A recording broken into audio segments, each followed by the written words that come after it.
I feel so honored to be talking to y'all today. I was a junior at Auburn, majoring in journalism, and I had just gotten a job on the school newspaper.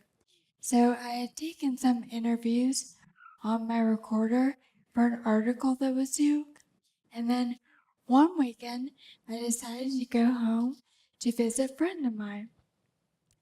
So I went home, spent the weekend with her, had lunch with my family, and then started to head back towards campus. Well, I was listening back to the interviews while driving because I was 2 exits away from campus and went clear across the median and head on with the pickup truck. The reason why I think I was listening to them back is because the entire accident was recorded, like everything. This country song I was listening to the gentleman saying, "Help us on the way, ma'am," to the sirens in the recording and the ambulance. The only part that you don't hear, which is kind of strange, is the sound of the crash itself. So I must have clenched the record button upon impact with the truck. As a result, I sustained traumatic brain injury.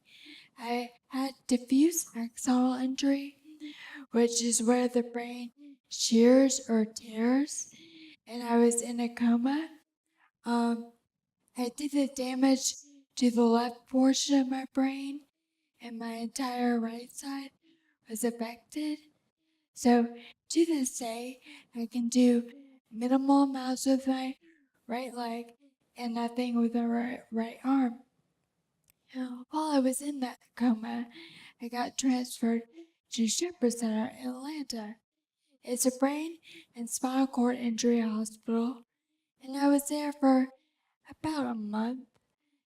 And doctors came to my family and said, we tried everything we can. She's not coming out of her coma or making any progress. We're gonna send her home with y'all.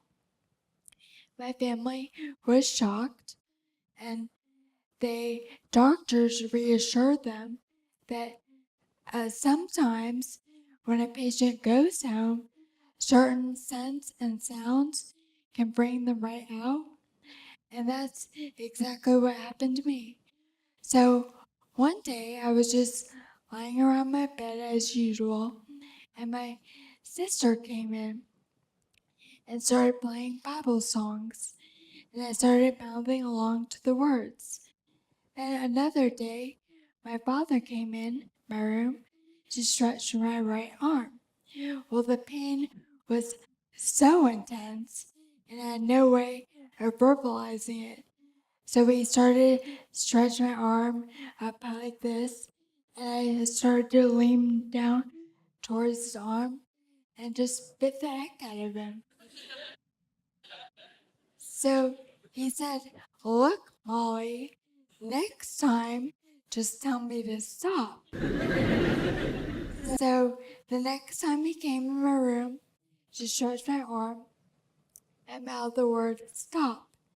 And Shepherd Center sent me home with a webcam so they can watch our progress, or my progress, from their hospital. And once I was done mouthing the words, I had to do a couple more criteria, like pet my dog, brush my hair and teeth, raise one finger for yes, two for no, before I could go back there for more intense therapy. One of those intense therapies was speech therapy. It used to be where no one could understand me. And people are all so kind. They try their absolute hardest. They smile and nod and try to respond to what they thought I said. And at the time, it made no sense whatsoever.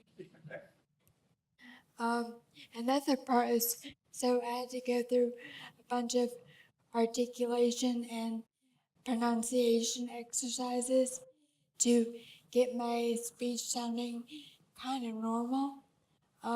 Another part of speech therapy was I had to relearn how to swallow. I used to have to eat parade food or ground up food like baby food, and being 21 at the time, that was not okay. I had to drink my fajitas out of a cup. Another intense therapy was physical. I went from the bed to a wheelchair to a walker to a cane, and I keep thinking I've gotten rid of this cane because I walk a couple steps without it and start devising ways on how to burn it. But I've never come up with a good way yet. So the next intense therapy was occupational. That's where they work on your arms. They used to try all these exercises on my right arm to get it to reawaken, including this one where they put these little shocker devices on it. But it never did wake up, so it was super upsetting. But on a good note, I'll talk about AU. Alright, so I had to finish what I started, so my electives I could take anywhere, so I just took them online. But my core classes I had to take at Auburn. That was really hard, considering I didn't drive. But my professors only made me go once a week, and then make up for the other class I was missing right afterwards. And then my family all took turns driving me down there. But it was an all-day event. It took 2.5 hours to get down there, and then I wait in for an hour and a half of class, and then 2.5 hours back. So it took me a good extra 3 years, but I finally walked across the stage to receive my diploma.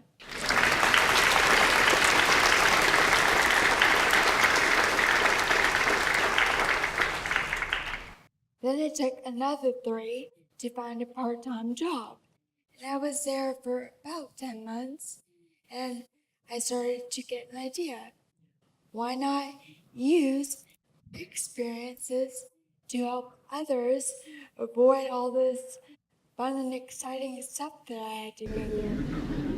So I took Uber to Starbucks one day, and I started to have a conversation with a business owner, and he's from New Tech Solutions, and he has a software that uses mostly texting.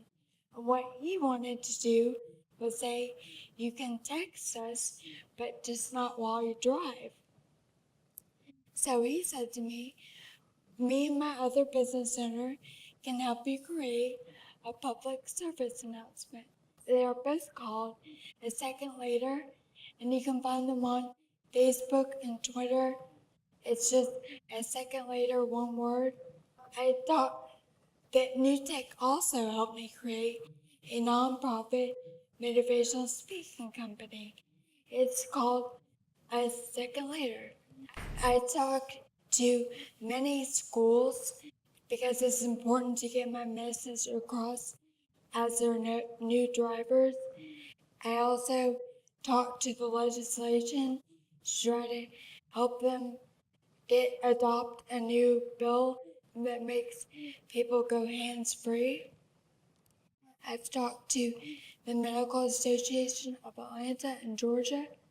My PSA runs in several cities in order to promote the message against distracted driving.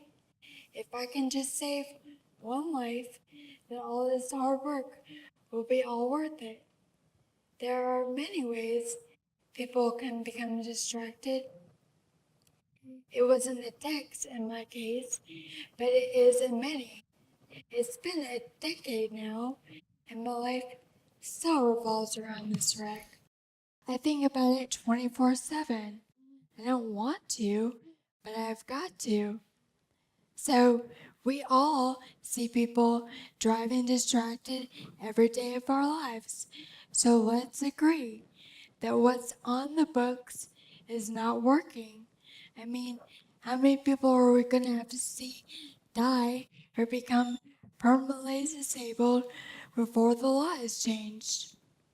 So I could tell you about the hours upon hours I spend waiting on transportation, or I could tell you about the fact that I was dominant on my right side and had to relearn how to do everything single-handedly on my left.